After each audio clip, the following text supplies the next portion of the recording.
Start. उपाध्यक्ष महोदय, वित्त मंत्री को देश की आर्थिक स्थिति और निर्धनता के संबंध में जितनी जानकारी प्राप्त होती है उतनी किसी अन्य मंत्री को संभव नहीं होती।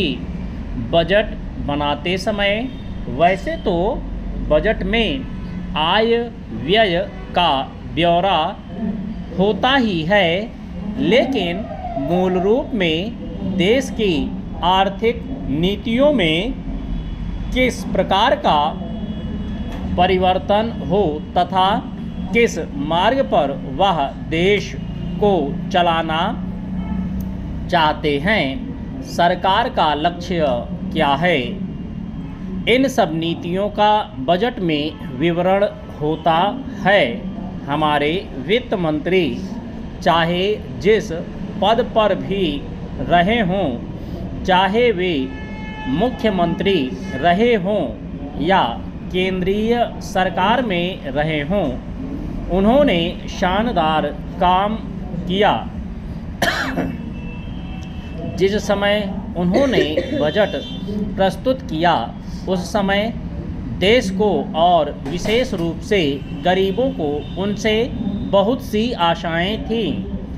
देश में लगभग 6 लाख गांव हैं, उनमें जो बेरोजगारी है, गरीबी है, उसके संबंध में देश की जनता को उनसे बड़ी आशाएं थीं और जनता देखना चाहती थी कि इस अवसर पर सरकारी नीतियों के द्वारा देश को वे क्या मार्गदर्शन देना चाहते हैं।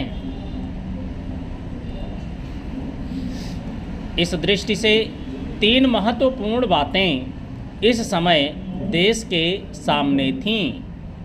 देश का आर्थिक विकास तेजी से हो, अधिक लोगों को काम मिल सके और मूल्यों में स्थिरता आए।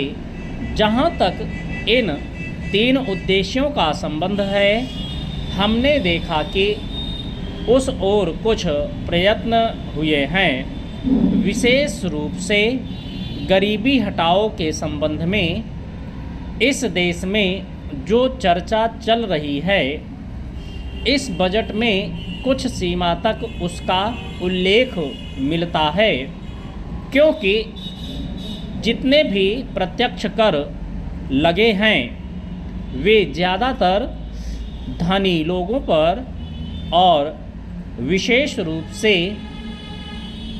शहर के लोगों पर लगाए गए हैं। इस तरह से जो एक प्रकार की आर्थिक असमानता हमारे देश में चल रही है, उसको दूर करने का प्रयत्न अवश्य किया गया है। लगभग 5 दशक पूर्व जब हमारा देश स्वतंत्र हुआ था, उस समय देश में जितने सरकारी कर्मचारी थे, वे ऐसा समझ बैठे थे कि अब तक देश में जिस तरह से अंग्रेज़ों का प्रशासन चल रहा था, उस तरह से काम नहीं चलेगा, क्योंकि कांग्रेस के जो नए लोग आए थे, जो मंत्री बने थे, वे लोग धन के मामले में त्यागी आदमी हैं। धन से उनको मोह नहीं है, लेकिन बाद में उन्होंने देखा कि हमारे मंत्री लोग भी उसी तरह से शानदार जीवन पसंद करने लग गए जिस तरह से अंग्रेज़ करते थे।